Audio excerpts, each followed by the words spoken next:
We'll look at a few more things in GitHub in a little bit, but for now, let's go back to VS Code.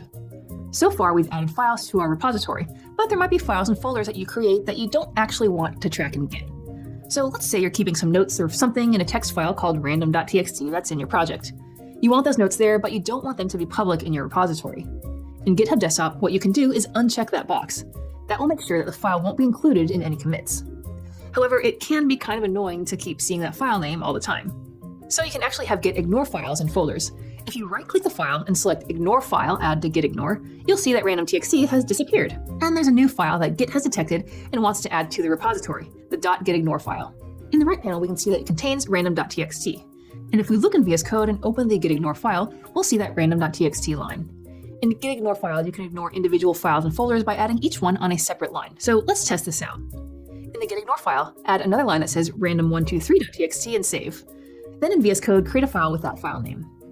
Going back to GitHub Desktop, you can see that it has not added the random123.txt file since we ignored it.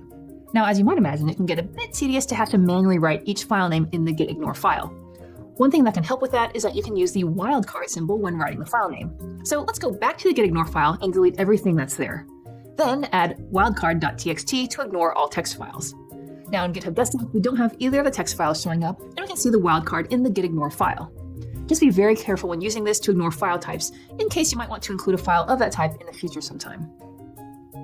Let's make a new commit with a commit message that says ignore text files. Then double check to make sure that the .gitignore file is checked and click commit to main. In the top right, we can see the panel saying push origin.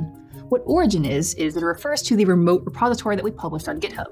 So when we push commits in our local repo up to origin, they will get pushed to the origin repository, which is on our GitHub. So let's click push origin. It usually takes a few seconds. Now let's go back to GitHub and the main test repo repository page.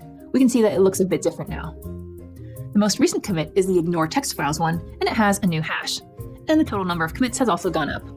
And we can see that the .gitignore file is now on GitHub too.